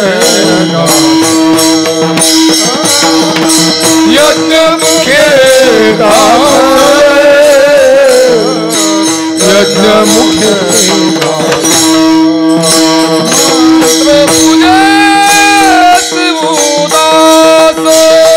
मंत्र पूजे शिवदास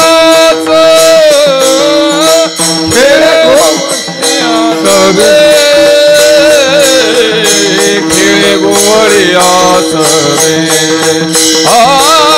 खेळे गोवळिया सवे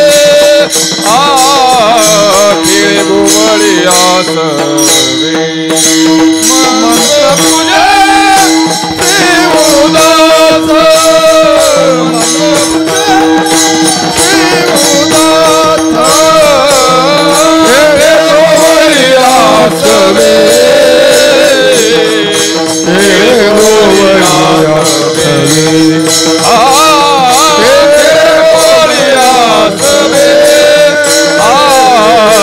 खेळे गोवळिया सवे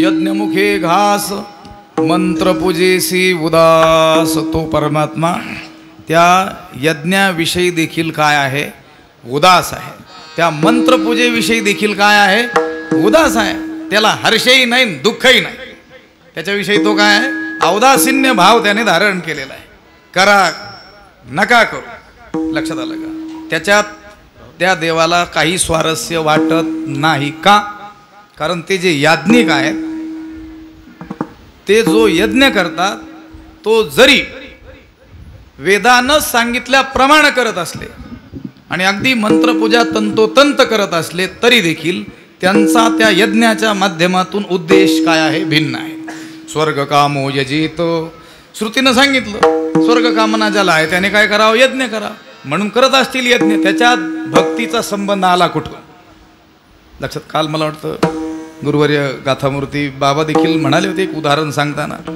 लोक दिसतात आपल्याला अनेक लोक वारीला आलेले म्हणून सगळेच वारकरी असतील असंही नाही काहींनी नवस केलेला असतो माझं बोललेलं लक्षात येत आहे का काय केलेला असतो नवस मी 11 वाऱ्या करील ज्ञानोबा आहे तुम्ही असं असं करा आमची दुकान चालवा आमच्याच्याने चालत नाही लक्षात आलं मग तो वारी करताना दिसतोय सगळे वारकरी भजन करतात तसं भजन करताना दिसतोय तेवढ्याच रीतीनं चांगल्या रीतीनं चालताना दिसतोय सगळे नियम पाळ करताना दिसतोय पण संत त्याला वारकरी म्हणतील का नाही म्हणतील त्या वारीनं ज्ञानोबाराय संतुष्ट होतील का नाही कारण तो वारकरी म्हणून आलेला नाही तो व्यापारी म्हणून आलेला आहे या हाताने द्या ह्या हाताने घ्या त्या हाताने द्या लक्षात आलं का 11 वाऱ्या करू आमचं हे करा कोणी पारायण करताना दिसतील कोणी आणखी काही अनुष्ठान आपल्याला करताना दिसतील म्हणून काय त्याच्या मागं उद्देश भगवंतच असतो असं आहे का मी त्या 2007-8 साली ओंकारेश्वर क्षेत्री शिकायला होतो मध्य प्रदेशामध्ये तिथे एका साधूनं गोष्ट सांगितली होती म्हणजे घडलेली घटना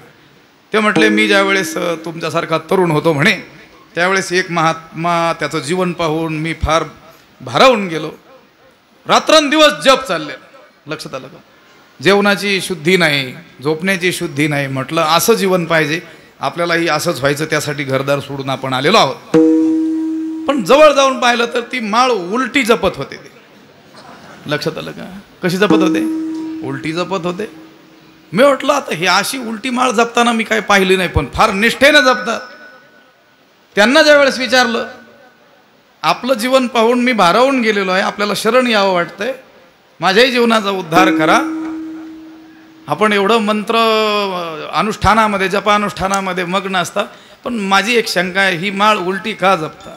त्यावेळेस त्याने दिलेलं त्या साधूला उत्तर, त्या साधूनं मला सांगितलेलं मी तुम्हाला सांगतो. काय सांगितलं होतं? त्याने सांगितलं, तुला कोणी सांगितलं मी देवासाठी जपतो म्हणे? माझा एक शत्रू आहे म्हणे. लक्षात. त्याने माझं फार मोठं नुकसान केलं. मी मोठा माणूस होतो, माझी सगळी संपत्ती हडपली, म्हणून मला एका तांत्रिकानं एक जप सांगितला आणि त्याच्या नावानं उलटा केलं की त्याचा नाश होईल. विठ्ठल.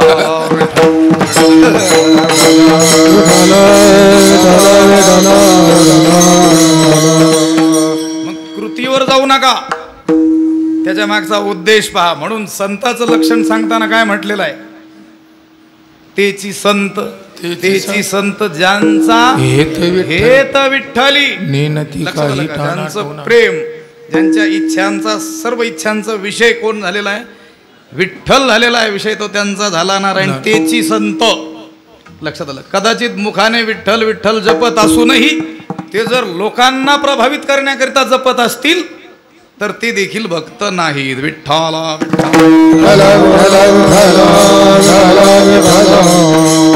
बरेच लोक तर मी स्वतः पाहिलेले आहेत. कसे? ती जपाची माळ असते, आमच्याकडे असते ती 27 मण्यांची. 4 वेळेस केली की 108 होतं त्याचं. मग रस्त्याने जात असताना एवढी लांबलचक माळ कशी हातात धरायची म्हणून ती धरल्या. स्मरणी म्हणतात त्याला, देवाचं स्मरण करून देते म्हणून. काही माणसं अशी पाहिली की आपली आपली खोलीमध्ये बसलेली असली की काहीतरी मोबाईल पाहत बसतात. लक्षात आलं? काही बातम्या वाचतात, काहीतरी पाहतात त्याच्यामध्ये. आणि कोणीतरी येताना चावल दिसली की दिसली मोबाईल ठेवून स्मरणी घेतात. विठ्ठला.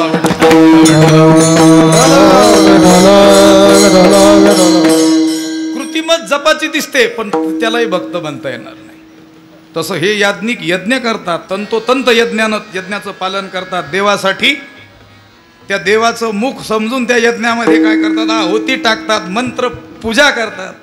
पण देवाविषयी प्रेम नसल्यामुळं देव त्याच्याविषयी काय असतो? उदास असतो. यज्ञमुखे घास, मंत्र पूजेशी उदास, खेळे गोवळी असावे, करीती ते त्यांचे सहावे. आता राहिले साधना मार्गातील अत्यंत कठोर साधना ज्यांच्या जीवनात आहे ते योगी देवाला आपल्या हृदयाच्या कपाटात कोंडण्याचा प्रयत्न करतात. पण देव असा विलक्षण आहे, चतुरा तो शिरोमणी आहे की त्या योग्यांच्या सुद्धा हाती लागत नाही.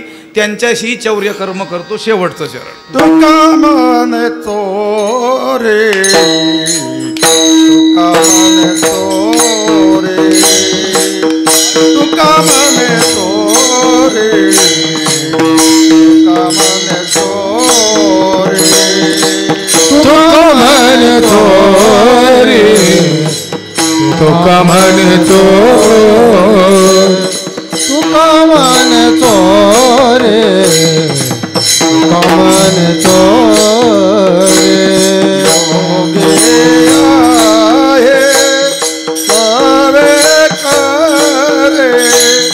योगे आहे सवे करे, केळे जो सवे केळे गो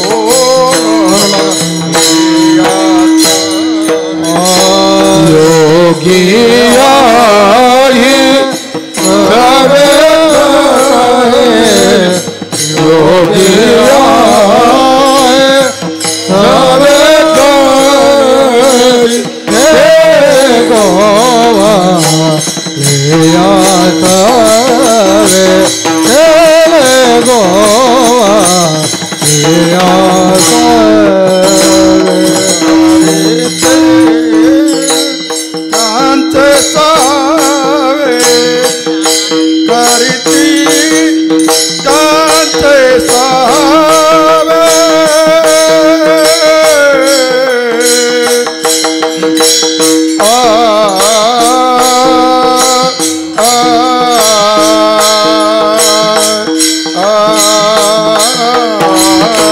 घोगरगाव या घोगरगाव द्या माईकवर घोगरगाव द्या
तुका म्हणे चोरी योगिया ही सवे करी, योगिया ही सवे करी. योग्यांशी सुद्धा तो चौर्य कर्म करतो, म्हणजे त्यांना देखील हुलकावणी देतो. एरवी हा योगिया नाकळे, वेदार्थासी नाकळे, जेथ ध्यानाचेही डोळे पावती ना. आणि त्या मगाशी म्हटलो तसं वरी योगियांची मानसे उमरडोनी जाय. नाही नाही, तोमी वैकुंठी नसे वेळ एक भानुबिंबी ही न दिसे, वरी योगियांची मानसे उमरडोनी जाय. बघा तिथं सुद्धा योगियांची ही मानसे, आणि इथं योगिया ही सवे, ही शब्द आला की नाही. ही म्हणजे सुद्धा, म्हणजे एक वेळ त्या देवाला त्या कर्मठांना फसवणं शक्य असेल, त्या याज्ञिकांना सुद्धा बोलवून दुसरीकडे जाणं काय असेल शक्य असेल, असो. पण योगी लोक जे त्याला आपल्या हृदयात अडकवण्याचा काय करतात, प्रयत्न करतात, त्यांच्याही हृदयातून तो त्यांना हुलकावणी देऊन कधी निघून जातो कळू देत नाही. त्या बाकीच्यांचं तर देवाकडे ध्यानच नसतं, त्या कर्मठांचं स्वर्गाकडं, याज्ञिकांचं स्वर्गादी लोकांतर कराकडं. त्यामुळे त्यांना हुलकावणी देणं एवढं काही त्या देवाला जड नाही. पण जे योगी त्यालाच कोंडण्याचा प्रयत्न करतात, त्याच्यासाठीच सर्वसंग परित्याग केलेला असतो. आणि योगासारखं कठीण व्रत जे आचरतात त्या योग्यांच्या सुद्धा तो हृदयातून कधी निघून जातो. योग्यांच्या ध्यानी ध्याता तोडसी तो आम्हापाशी मागे पुढे. ध्याता म्हणजे ते ध्यानात आणण्याचा प्रयत्न करत असताना सुद्धा न आतोडसी, त्यांच्या ध्यानात तू येत नाहीस, तो तू आमच्या मागे पुढे असतोस.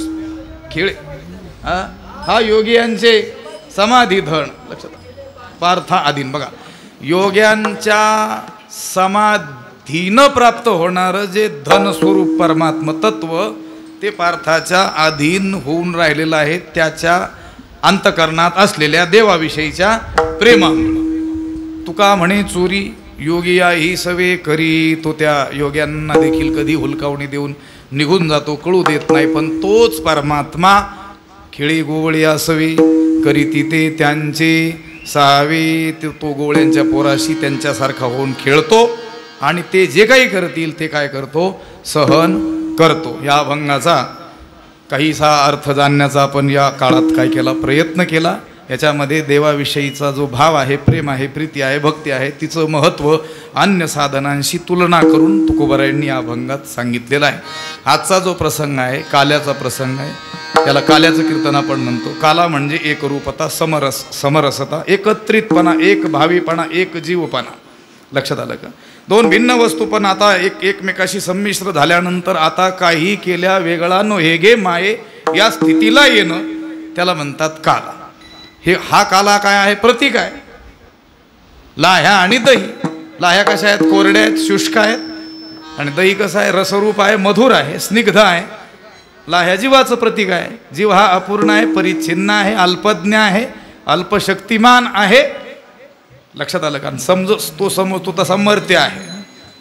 आणि परमात्मा कसा आहे, अमर आहे, पूर्ण आहे. ओम पूर्णमदः पूर्णमिदं पूर्णात् पूर्णमुदच्यते पूर्णस्य पूर्णमादाय पूर्णमेवावशिष्यते. मग आता त्या लाह्यांना जर रसरूप स्निग्ध असं व्हायचं असेल तर त्या लाह्यांनी काय करावं, दह्याची संगती करावी, त्या दह्याशी एक रूप होऊन जावं, अभिन्न होऊन जावं, एक रूप अभेद त्यांचा व्हावा. त्याचप्रमाणे जीवानं आपलं जीवन सुखमय बनवण्याकरिता, पूर्ण बनवण्याकरिता, धन्य बनवण्याकरिता, कृतार्थ होण्याकरिता काय करावं, जो पूर्णतम असलेला परमात्मा आहे त्याच्याशी एक रूप होऊन जावं. विठ्ठल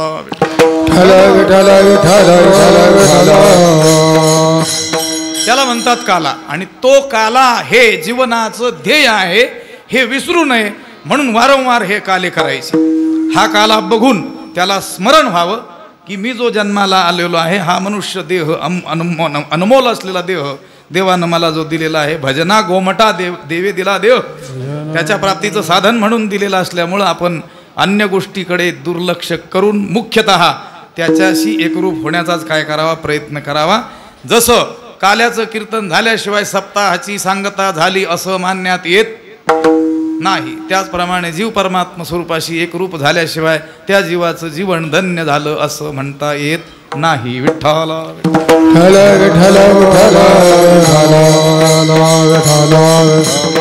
हा प्रतिकात्मक काला आहे. सप्ताहाची सांगता काल्याच्या कीर्तनानं होते आणि काल्याच्या कीर्तनामध्ये मुख्यतः विषय काय असतो, चरित्र ते उच्चारावे केले देवी गोकुळी. देवानं गोकुळात केलेल्या चरित्राचं काय करायचं, उच्चारण करायचं. ठीक आहे, करू. लक्षात आलं का? देवानं गोकुळात केलेल्या चरित्राचंच उच्चारण करू. भले त्यानं प्रकट झाल्यापासून निज धामाला जाईपर्यंत जे जे काही केलं त्याला जरी चरित्र म्हणत असलो आणि ते चरित्र देखील कल्याणकारक असलं, त्याचं देखील उच्चारण कधी ना कधी केलं पाहिजे असंही असलं तरी आजच्या दिवशी मात्र फक्त गोकुळात केलेल्या चरित्राचंच काय करायचं, हे कळलं आम्हाला. पण तुकोबाराय तुम्ही हे काही सांगितलेलं नाही किती वेळ करायचं ते. चरित्राचं उच्चारण करायचं, गोकुळात केलेल्या करायचं. ये दशे चरित्र केले नारायणे, रांगता गोधने राखिता हे रांगताना गोधन राखताना केलेल्या चरित्राचं उच्चारण करायचं हे सांगितलं. पण किती वेळ करायचं सांगितलेलं नसल्यामुळं आमचे लोक ऐकतील तोपर्यंत करू. विठ्ठल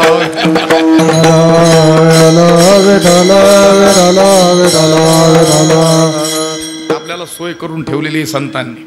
देवाच्या एका लीलेचं चिंतन 8 दिवस देखील करता येणं शक्य आहे, भागवत कथाकार करत असतात. लक्षात आलं का? देवानं त्या दैत्यांची अवघी खान बाळपणीच काय केली? काग बग रिठा मारिले बाळपणी अवघी दैत्य खानी बुडविली. हे किती दिवस सांगता येईल बरं? किती दैत्य आले आणि कसे मारले, किती काही दिवस. पण सोय करून ठेवली संतांनी, एका चरणात 10 सेकंदात सांगता येते. लक्षात काग बग रिठा मारिले नुघडता बाळपणाची फुली. मी अदानवी सृष्टी केली. दानवच ठेवला नाही म्हटले सृष्टीवर. रांगताना मी सांगत होतो अवघी दैत्य खानी बुडविली. मी बाबांचं नाव घेतलं होतं. तो प्रसंग सांगावा लागेल ना, नाहीतर म्हणाल तुम्ही 2 वर्ष शिकले एवढंच सांगायसाठी बाबाचं नाव घेतलं होतं का? मी सांगितलं होतं मग अवघी दैत्य खानी बुडविली. त्या गावात जेवढे राक्षस होते तेवढे काय केले? ते आलेले सगळे राक्षस देवानं मारले म्हणे. पण त्याच वेळेस काही रानावनात गेले होते राक्षस. लक्षात त्यांना खबर गेली गावातले सगळे दैत्य राक्षस मारले म्हणे. आपण जर गावात जाऊ तर आपल्याला सुद्धा तो श्रीकृष्ण मारल्याशिवाय राहणार नाही. मग काय करायचं? आता गावात जायचं नाही, आपण दुसऱ्या गावाला जाऊ. ते म्हटले दुसऱ्या गावाला जरी गेलो तरी आपण तिथं गेल्यावर स्वस्त काही बसणार नाही, काहीतरी करतच राहू. म्हणजे काय पारायण करतील का, काय भजन थोडंच करतील, त्यांचे कार्यक्रम. म्हणून आपण एका गावात जाऊन राहायचं नाही. काय करू म्हटले? एका गावात 2-2, 4-4 जण जाऊ म्हटले. लक्षात आलं? कोण म्हटले? राक्षस. आणि त्या पद्धतीनं ते गेले. कोण? राक्षस. कधी गेले? त्या काळात गेले. त्या काळात म्हणतो मी.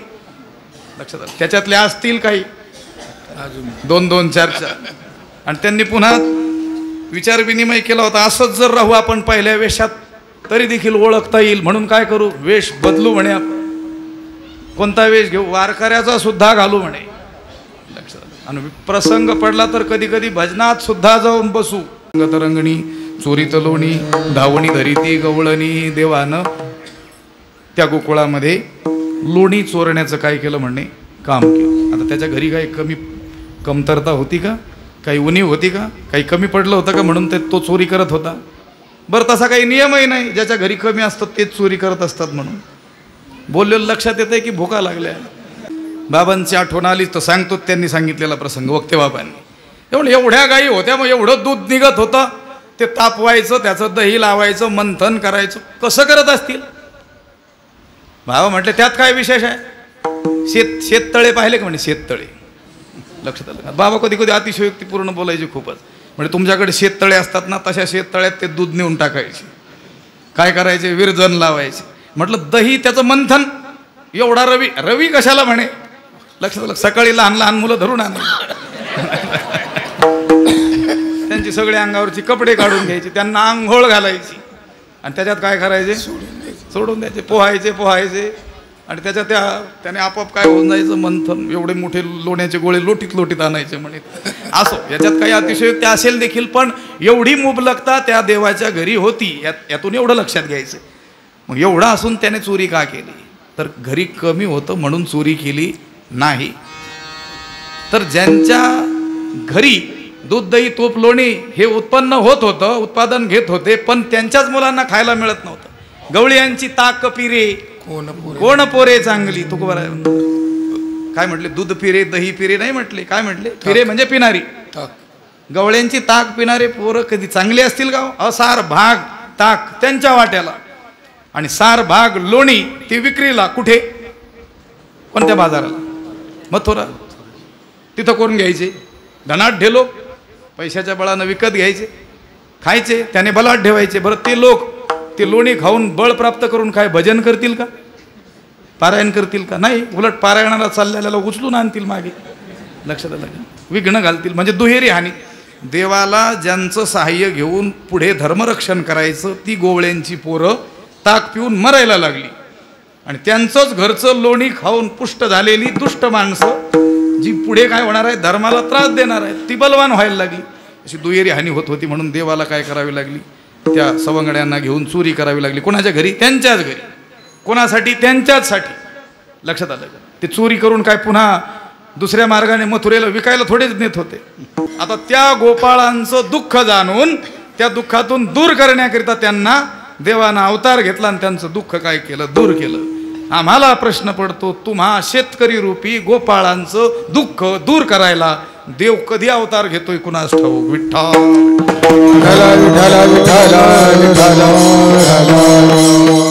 बरं, यांच्या चोरीचा जो प्रकार होता तो काय असं गुपचूप चोरी केली असंही काही नाही. काय करायचं, पाहती गवळणी कवती पालथी दुधानी, ते काय थोडंसं चोरी केलं न कळत कळूच नाही असं नाही. ते मडके फोडून टाकायचे, आपल्या सवंगड्यांना खाऊ घालायचं, त्या वानरांना देखील काय करायचं, खाऊ घालायचं, नाचधूस करायचं. मग तो चोरीचा प्रकार उघडकीस येणार की नाही, आला प्रकार उघडकीस. आणि मग त्या गवळणी एक एक गवळण गाऱ्हाणं घेऊन त्या यशोदेकडे येऊ लागली. तिला काय करू लागली, त्या कृष्णाचं गाऱ्हाणं सांगू लागली. पण ती विश्वास ठेवते ती आई कसली, लक्षात आलं का. तिने काही विश्वास ठेवला नाही. सख्खी आई कधीही विश्वास ठेवत नसते की माझं बाळ काय आहे, खोडकर आहे. पण उलट ती काय करू लागली, त्या तक्रार घेऊन येणाऱ्या गवळणींशीच भांडू लागली. 5 वर्षाचे माझे बाळगे, अंगणी माझ्या खिळे, कालटिकाची घेता आळगे, गोकुळच्या नारी तुम्ही मोठ्या ढालगजा गे, तुम्ही 12 गरजा 12 गे गोकुळच्या नारी. त्यांनाच उलट भांडू लागली. पण ज्या वेळेस खरोखर एक दिवस तिला स्वतःला देवाच्या खोडकरपणाची प्रचिती आली, तिनं मात्र मग विश्वास ठेवला की इथून मागं जेवढ्या तक्रारी केल्या होत्या आणि हा पुराव्या अभावी सुटत होता ते सगळे आरोप खरे आहेत. विठ्ठल.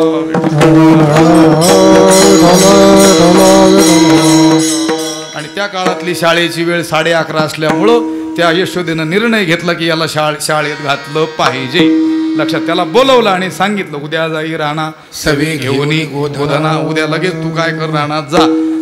देवानं ते ऐकल्यानंतर लगेच सवंगड्यांकडे आलेले आहेत आणि त्यांना सांगितलंय अरे तुम्ही गाया घेऊन सारे गोपाळ राणा. त्या वेळ झालेली होती शाळा भरण्याची, त्यामुळं त्यांनी चाल न म्हणतात तसंच सांगितलं सवंगड्यांना की तुम्ही पटकन आता गाया घेऊन या म्हणून.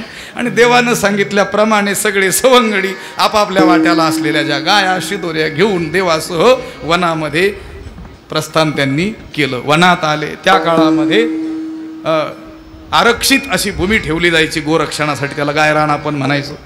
आपल्या पूर्वजांची दूरदृष्टी होती की भविष्य काळात प्रारब्धानुसार कोणाला जमीन असेल नसेल, कमी असेल अधिक असेल, पण त्या सगळ्यांना गायांचं पालन करता यावं यासाठी सार्वजनिक एक भूमी ठेवली जायची आहेत. अजूनही आम्ही त्या मराठवाड्यात राहिलो, अजून 100-200 एकर जमिनी त्या गायरानं म्हणून आहेत.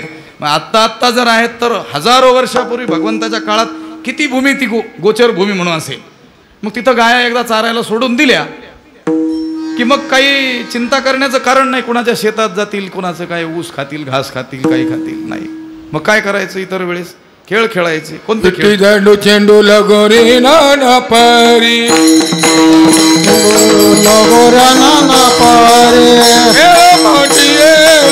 यमुने चाती यमुने चाती. गाई गोपाळ सवंगडे वना, गाई गोपाळ सवंगडे वना वना वना. गाई गोपाळ गाई गोपाळ वना, गाई गोपाळ.